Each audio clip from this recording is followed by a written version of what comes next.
This is episode 4 in our reading of the Rihla of Ibn Jubayr, specifically his description of Mecca, and then also in the build-up to his description of the month of Ramadan in Mecca in the year 1183. So today we're actually going to be getting into something quite specific about an actual event that happened in Mecca, almost 1,000 years ago. So if that's your kind of thing, this will be a really good episode for you. So let's get into it. So just before we get into the whole Arabic text, I just want to take a second to quickly remind you that the books for the Arabic in 60 Steps program are running out.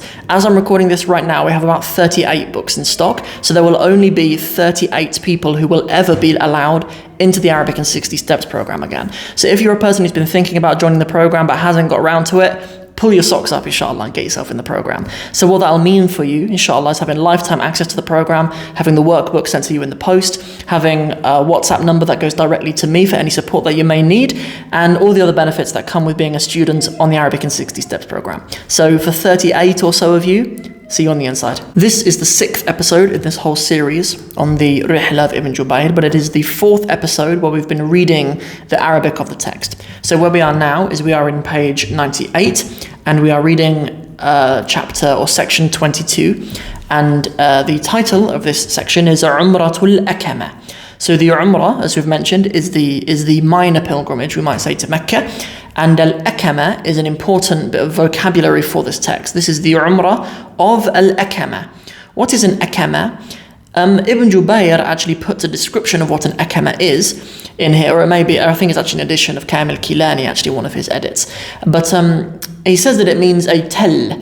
A tell is a hill, plural of which is tulul or tilal. I think there's a few actually plurals of tell, meaning a hill. But a akama is actually more like a mound. Like it's kind of, it can just be like a pile of mud that's big enough for you to walk up and stuff like that. It doesn't necessarily have to be big enough to be a hill. I know there are definitions of like something that's big enough to be a mountain versus a hill, but I'm not sure what takes something from an akama to a tell to a jebel in the Arabic language. I'm not sure what the categories of that are. But in any case, it's the umrah of the mound. What mound in particular, you may be asking? So let me read the whole passage, inshallah. And as this is a particularly long one, I will read through the first paragraph of it all the way down to ila tilka al-akama, and then we'll do another section. In the same video though, we'll do another section where I'll read the last few lines. So let's go for it. So وفي ليلة الثلاثاء السابع والعشرون منه أعني من رجب ظهر لأهل مكة أيضا احتفال عظيم في خروج إلى عمرتي لم يقصر عن الاحتفال الأول فانجفل الجميع انصرفوا إليها تلك الليلة رجالا ونساء على الصفات والهيئات المتقدمة الذكر فكانت مع صبيحتها عجبا في الاحتفال وحسن المنظر وهذه العمرة يسمونها عمرة الأكمة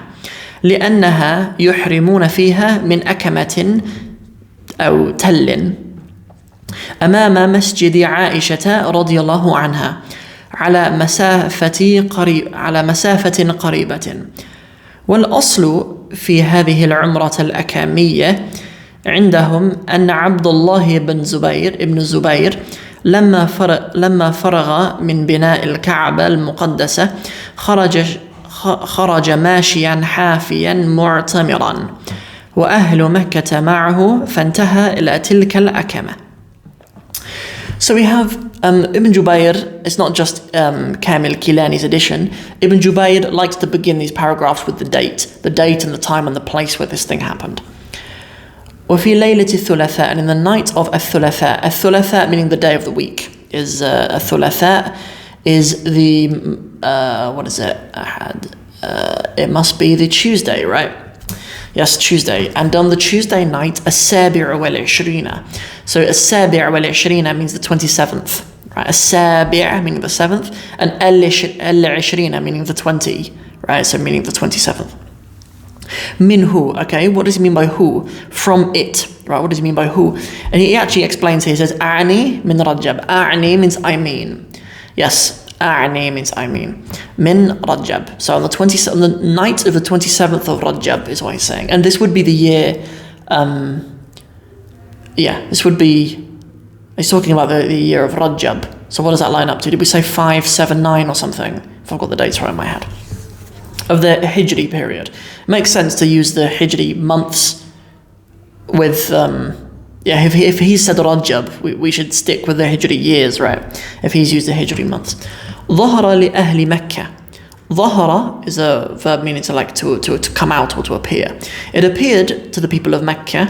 أهل مكة. Why isn't it أهل مكة? If this is an idafa, if this is the people of Mecca, if usually it would be Ahlul Medinati, for example, the people of the city, but this is Ahli Makkata, even though Makkata is a mudaf ilay. Well, the reason is that Makkata is mamnu' min as-sarf. It can't take tanween. Why is that? Some students have come to me in the past and said, well, Mecca is not a foreign word. If any word is surely an Arabic word, surely Mecca is it. It's not because it's not Arab. There are many names which are entirely Arab, but they're mamnu' min as-sarf. So what reason could there be? It's that it's feminine, is the reason. The same rule applies for feminine names that are Arab names, like a name that we're going to see in this text, Aisha. Aishata or Aishatu is mamnu' min as-sarf. It's a feminine name, but no one's going to tell me that Aishatu, Khadijatu, Fatimatu are non-Arab names, right? Good. It's just that they're mamnu' min as-sarf because they're females, women's names. أيضا, also. أيضا is very useful. Just means also. احتفال عظيم, a great celebration. So احتفال, there is a form 8 verb, احتفل, right? يحتفل in the present tense, meaning to celebrate. And the word hafla means a party, which is still used today. What he means by that, I don't know. Okay, some students have written to me, and some of the students on the program have mentioned to me, but there's no party to do with Umrah. That's not like a part of ibadah. But what he means by an ihtifal, I'm not 100% sure. It maybe just means a gathering or something. I don't really know. Okay. في الخروج إلى العمرة, in the leaving for Umrah, لم يقصر عن الاحتفال الأول. It is no less. Right, lam yaqsur. It doesn't deplete from or in comparison to al-ihtifal al-awwal. So he's previously talked about a couple of other ihtifalat, and this is no smaller than them. Good. فَانْجَفَلَ الْجَمِيعُ. So the jami' insarafu is what it means. He actually puts here in brackets insarafu. Insarafu, they departed. All of them, they departed. إِلَيْهَا تِلْكَ اللَّيْلَةِ. They went out to do it on tilka, on that night. Good. Who? رِجَالًا وَنِسَاءً. I mentioned that before, right? That is something that Ibn Jubayr comments often, right? That's not just something in this text. That's something in the original Rihla that Ibn Jubayr would say a lot. In terms of men and women, رجالا ونساء على الصفات والهيئات المتقدمة. Yeah, it is متقدمة. Good. So صفات are the descriptions or the attributes. والهيئات المتقدمة. Like the groups that were mentioned before is what he's saying. Yeah, but متقدمة, it means coming forward. It's different from mutaqaddama, right? Mutaqaddama is like presented, right? But mutaqaddima it does mean something different. It's actually the word for a donor, as when I think when you donate organs. It's to do with it's saying they're generous, right? The groups that went out were generous groups. فكانت مع صبيحتها عجبا في الاحتلال وحسن المنظر. Good, and there was with their mourning, with their mourning, عجبا, amazement, في الاحتفال, in the celebrations. Let's just say celebrations, right? Celebrations has a connotation of certain things to us these days, but let's not project that onto 10th century Ibn Jubayr. وحسن المنظر, and the greatness of the viewing. Ibn Jubayr says things like this loads in his Rihla. He says things like he uses the term like mushahada and stuff, like a great viewing and things like that of certain things that he witnesses. He really presents himself as like a fly on the wall in these situations. A lot of the descriptions of the things in the Rihla of Ibn Jubayr are things that he's nothing to do with. He's just the fly on the wall describing what he's describing the spectacle in front of him. Good. وهذه العمرة يسمونها عمرة الأكمة. وهذه العمرة, and this umrah, okay, not any other umrah, this umrah, يسمونها. The verb سمى is a form two verb. سمى يسمي. The masdar must be tasmiyah. The name, it means to name something. Just like it comes from the root ism, right? The word ism meaning a name. Samma, it means to name something. It's used in the Quran many times as well, with ila ajalin musamma. Musamma in this case means like a specified, and literally a named time. Ila ajalin musamma. It's used in the Quran many times. But its real literal meaning is to name something. Yusammunaha. It's a nice word to add to your vocabulary for conversational Arabic, I think, as well. Like in Arabic, the real foundations of learning to speak Arabic well is saying things like كيف أقول, how do I say this, or ما هذا, what is this, and being able to say these things. And I think the verb سمى, ماذا تسمي هذا, like what do you call this? I think that's just a little bit higher in terms of your fluency. I was thinking about it the other day. Here in Somalia, my neighbours who live upstairs, they're from Yemen, and I wanted to borrow a drill from them the other day. And I don't know the word drill in Arabic. Like there must be an actual Fusha word for drill that the Arabic Language League have like specified, right? There must be. But they didn't even know. I said, ماذا تسمي هذا? When I was talking to them about it, they said drill. They said drill, which I'll start using drill, because before that I was like, أنا أريد أن أستخدم البرب. I was saying البرب, and they were laughing at me. So I'll use drill anyway. I'll take it. Anyway, هذه العمرة يسمونها. They called her. يسمون, the una is in the plural. They call her, referring to Umrah as a her because Umrah is a feminine word. Umrah al-Akama. They named it Umrah with a fatha on the end because it's the maf'ul bihi of the verb yusammuna. The Umrah of al-Akama. The Umrah of the al-Akama, the mound, as we said earlier. لأنهم يحرمون فيها. Because they yuhrimuna, we've talked about this verb, ahrama. It means to be in a state of purity, be in a state of ihram, right? Ihram is actually the masdar, right, of the verb ahrama, just like Islam is the masdar of aslama. Aslama, Islam. Ahrama, ihram. To be in a state of ihram, right, which you need to be in to make umrah. Very nice. I think we've mentioned in the past, like the verb ahrama can also mean to like, to banish. Like if you banish people from the city or something. Anyway. So, because they become in a state of umrah in it from a akama, from a mound, and Kamil Kilani puts in brackets tel meaning a hill. Amama Masjid Aisha, in front of Masjid Aisha. There is a famous Masjid Aisha in Mecca. There still is. Like if you look on the map, I believe it's to sort of the northeast of Mecca. Of the Kaaba, I mean, it's in Mecca. It's in what we would call Mecca as the city, but Masjid Aisha. So if you look on Google Maps, I'll try to put a picture of it up. If you look at Masjid Aisha, outside of it there is an akama, like there is an area that doesn't have houses built on it. I couldn't find a street view of it, and I haven't visited this masjid, so I can't verify it, right? But there's an area that hasn't had anything built on it. And from the pictures that people have taken around it, it looks like there is still a mound till today. So that might well be what he's talking about. Good, okay, so in front of Masjid Aisha, radiyallahu anha, may Allah be pleased with her. Ala masafatin qaribatin. So, on a close distance. A masafa means like a distance.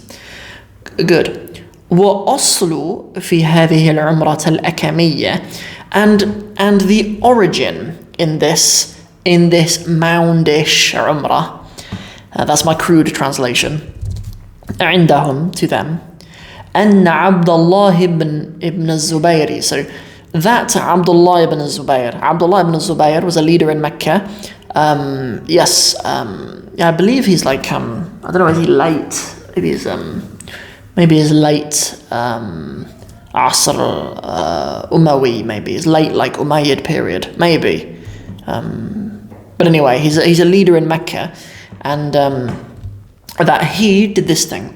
لما فرغ من بناء الكعبة المقدسة. And when he was finished, فرغ أو فرغ. I think it's فرغ actually. I don't know if this is a typo or it can be both. Because we actually, in the Arabic in 60 Steps program, one of the texts that we read, it begins with لَمَّا فَرِغَ الْمُسْلِمُونَ مِنَ الْقِتَالِ. When the Muslims kind of, for our American audience, got done with it. In British English, we don't really say someone got done with something, but I think Americans say that. So fariga means, or faraga means to get done with something. So let's use that, despite me not wanting to concede to our brothers and sisters over the pond. Anyway, so when he got done with the Bina al-Kaaba, with the building of the Kaaba, the sacred Kaaba, Muqaddas is a term meaning sacred, Muqaddas. Yes. Muqaddas, the sacred Kaaba. So perhaps the Kaaba was destroyed, or part of it was destroyed, or whatever. This has happened a few times throughout Muslim history. There have been like attacks on the Kaaba. There have been like whatever things have happened. There have been times when they've like tried to extend the shape of the Kaaba into a certain part to make it like a rectangle, and then it was destroyed. And the form that it's in now is the way that has been the most preserved, right? So they left it like that, because I think there was difference of opinion as to whether whether it extends slightly further or whether it doesn't. Anyway, but they took it as a sign from Allah subhanahu wa ta'ala that it kept on being destroyed. Good. Okay, kharaja, he went out. So after he had finished the building of the sacred Kaaba, he went out mashiyan, walking. Hafiyan.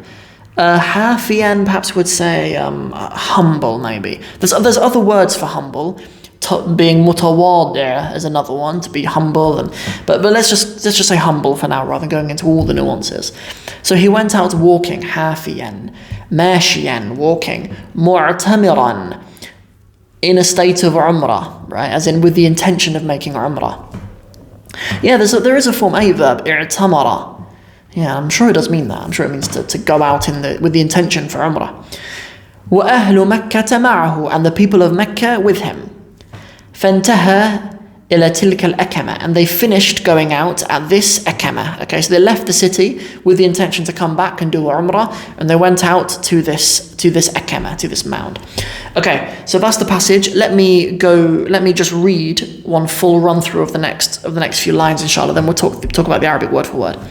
فَأَحْرَمَ مِنْهَا وَكَانَ ذَلِكَ في يوم 27 من رجب وجعل طريقه على ثنية الحجون المفضية إلى المعلى، حيث دخل المسلمون يوم الفتح مكة، فبقيت تلك العمرة سنة عند أهلها في ذلك اليوم بعينها وعلى تلك الأكمة بعينها. Very nice. So, فَأَحْرَمَ مِنْهَا. So he came in a state of ihram from it. Okay, so we heard him say that he was mu'tamiran. He was going out with a state of umrah, but we're not saying that he was in a state of ihram when he was leaving the city, when he was leaving the haram. Right? We're not saying that. We're saying that he was going out with the intention of umrah, but then when he got there, he فَأَحْرَمَ مِنْهَا. He made ihram from that mound, right?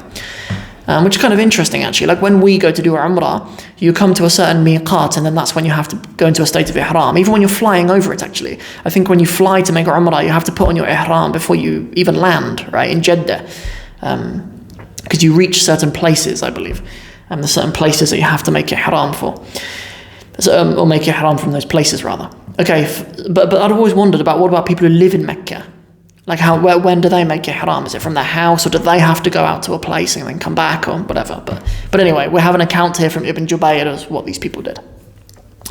So he made ihram, he entered into a state of ihram when he went to this mound, which is Amama Masjid Aisha, which is in front of the Masjid Aisha. Good. وكان ذلك في يوم 27. Okay, good. So this was on the 27th day. Okay, so his description of the people doing this thing is the same as what happened when Abdullah ibn Zubayr did it as well. It's the same day, right? It was on the 27th of Rajab. So yeah, so when Abdullah ibn Zubayr did it, it was the 27th of Rajab, which is why the people of his day also do it, right? Good. وَجَعَلَ طَرِيقَهُ عَلَى ثَنِيَّةِ الْحَجُونَ. Okay. And they made, جَعَلَ means to make, طَرِيقَهُ, and he made his path. And he made his path على ثَنِيَّةِ الْحَجُونَ. Okay, so ثنية is a word you might have heard before in that nasheed طلع البدر علينا, right, about the it's that nasheed which is reported. The people of Medina, they recited this nasheed on the arrival of the Prophet sallallahu alaihi wasallam after his hijrah from Mecca to Medina. But it's al-Badru is what the nasheed's known as, and part of that nasheed they say min thaniyat al-wada', right?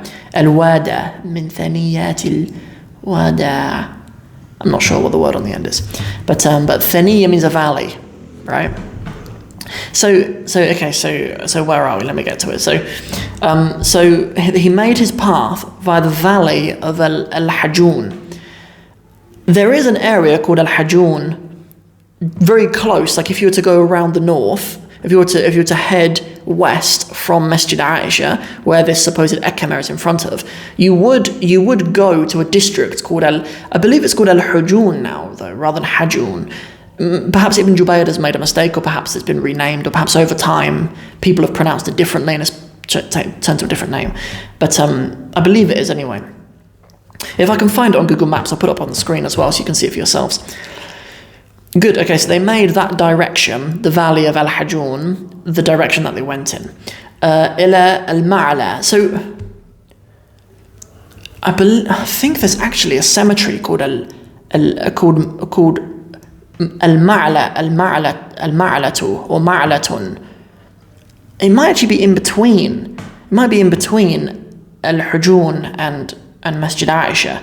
There's like I've looked at it on Google Maps, I think, but it's not spelled like that though. It's not spelled with an alif maqsura. That might be another name that's changed over time, maybe, but it seems like he's referring to that though. The geography makes sense for him to be referring to that.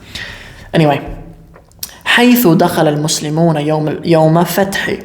Okay, so حيث, what does حيث mean? حيث is like, it really kind of means like when, حيث, but it's like when a thing happened, or in this case, how a thing happened. So let's translate it as the way, right? The way دخل المسلمون, the way that the Muslims entered, يوم فتح, the day of the conquest, the Fath, or the opening of Mecca. Okay, so, okay, that's really interesting. So what this is reporting is that when the Muslims came to conquer Mecca on the day of Fath Mecca, the Muslims actually approached Mecca from this direction. They actually approached through Al-Ma'la and went through the valley of Al-Hajun on the way into Mecca, right?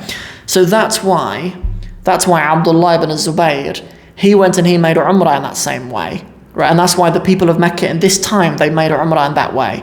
I don't know if it's a tradition that the people of Mecca still uphold. I don't know, but he's saying that that's the route into making Umrah that the Muslims did on the day of Fath Mecca. It's the route that to kind of commemorate that or to celebrate that is what Abdullah ibn Zubayr did, and it's what the people of Mecca were doing at the time, also of Ibn Jubayr. Very interesting. فَبَقِيَتْ تِلْكَ الْعُمْرَةُ. So that Umrah remained. That type of Umrah remained. Just to be clear, I don't think Ibn Jubayr is saying that this is a legislated different type of Umrah. It's something almost tokenistic that the people are doing as a historical memory of an event that happened before. That they kind of want to walk in their footsteps, right? Okay. Where are we? Okay, so فبقيت تلك العمرة سنة. So that Umrah remained as a sunnah عند أهلها, to its people. It as in Mecca. أهلها in the feminine, because Mecca is a feminine word. Again, I don't think Ibn Jubayr is making the argument that doing Umrah in this particular way is mustahab. I don't think Ibn Jubayr is issuing a fatwa here saying that we can rule this type of Umrah as doing that particular thing as mustahab, saying as a sunnah in that sense, right? Perhaps he's saying it's a tradition, it's just a thing that they did. It's an example that they did. في ذلك اليوم بعينه. بعينه literally is like by its eye. But it means in particular. On that day in particular, and from that mound in particular. Okay, that's what he's saying. So let me do one more run through. I'll read through it one more time so you can listen and see how much of it you've understood, and hopefully it's a large percentage of it, inshallah. So, عمرة الأكمة. وفي ليلة الثلاثاء 27 منه، أعني من رجب، ظهر لأهل مكة أيضا احتفال عظيم في الخروج إلى العمرة لم يقصر عن الاحتفال الأول، فانجفل الجميع، انصرفوا إليها تلك الليلة رجالا ونساء على الصفات والهيئات المتقدمة الذكر، فكانت مع صبيحتها عجبا في الاحتلال وحسن المنظر. وهذه العمرة يسمونها عمرة الأكمة، لأنهم يحرمون فيها من أكمة أو تل أمام مسجد عائشة رضي الله عنها على مسافة قريبة. والأصل في هذه العمرة الأكمية عندهم أن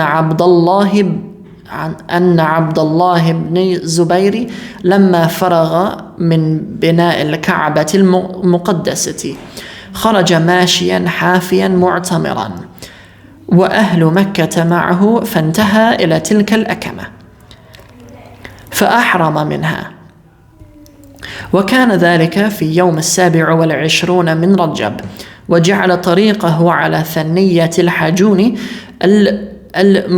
المفضية إلى المعلى، حيث دخل المسلمون يوم فتح مكة. بقيت تلك العمرة سنة عند أهلها في ذلك اليوم بعينه وعلى تلك الأكمة بعينها. Thanks very much for listening. See you guys in the next episode. Assalamu alaikum wa rahmatullahi wa barakatuhu.